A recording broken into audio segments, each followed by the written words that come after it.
안녕하십니까. 신한대학교 총장 강성종입니다. 졸업생 여러분 축하드립니다. 특히 코로나 시대에 부모는 더할 나위 없는 극한 직업입니다. 저도 총장이기 이전에 한 사람의 부모로서 부모님 여러분의 수고와 노고에 깊은 존경의 말씀드립니다. 졸업식 축사는 총장인 제가 여러분께 해드리는 교문박 배움 같은 겁니다. 그래서 졸업식 축사에 담기는 흔하고 의미 없는 덕담들은 되도록 피했습니다. 그 대신 저는 여러분이 인생 곳곳에서 만나게 될 어떤 과정에 대해 말씀드리고자 합니다. 그것은 바로 오디션입니다. 면접, 프레젠테이션이라고 합니다.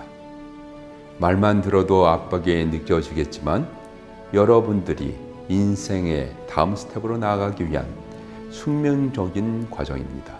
오디션의 묘미는 지원자의 신선함과 절실에 있습니다. 오디션은 일상에서도 빈번하게 일어나고 있습니다. TV에서뿐만 아니라 강의실에서, 회의실에서, 거리에서 우리는 수많은 오디션을 경험하고 목격합니다. 저 역시 아직도 크고 작은 오디션 무대에 섭니다.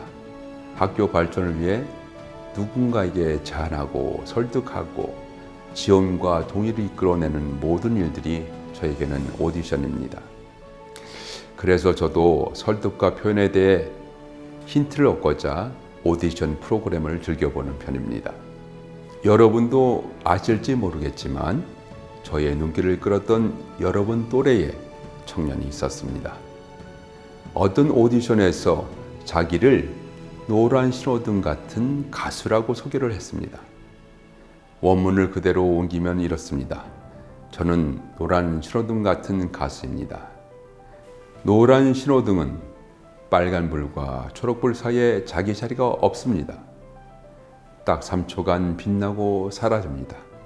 그래도 3초의 기회가 있을 때마다 최선을 다하는 모습이 저를 닮았습니다. 저는 이 소개가 아주 인상적이었습니다. 평범한 사물에서 비범한 통찰을 건져냈습니다. 그런데 저는 해석을 좀 달리 했습니다. 저는 저 노란 신호등의 자리가 이 시대에 제일 중요하다고 봤습니다. 빨간불과 초록불만 있는 도로는 과연 어떤 모습일까요? 아마도 급발진과 급제동으로 도로는 무법천지가 될 것입니다. 노란 신호등은 인간의 속도를 제어하고 완충합니다.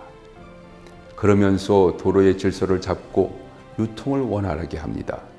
그런 면에서 노란 신호등은 위대한 연결자입니다. 저 3초의 반짝거림은 엄청난 존재감입니다. 어떻습니까?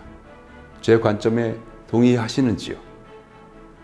사랑하는 졸업생 여러분, 존경하는 부모님 여러분, 저는 평소에 대학의 존재 이유는 나의 존재 이유를 밝힐 데 있다고 입버릇처럼 말씀드립니다. 내가 누구이며 내가 이 사회에 어떤 존재로 기여하고 기능하는지를 밝혀주는 게 우리 교육의 목적이라고 생각합니다.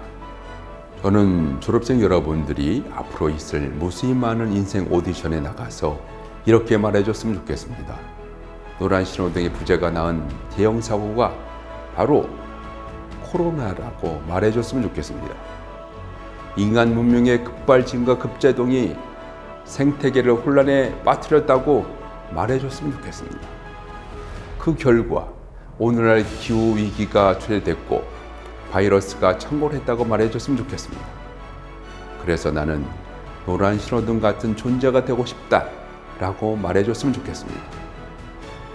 오늘 졸업하시는 200명 졸업생 여러분 모두가 이 사회 곳곳을 밝히고 이어줄 노란 신호등이 되기를 기도하겠습니다. 감사합니다.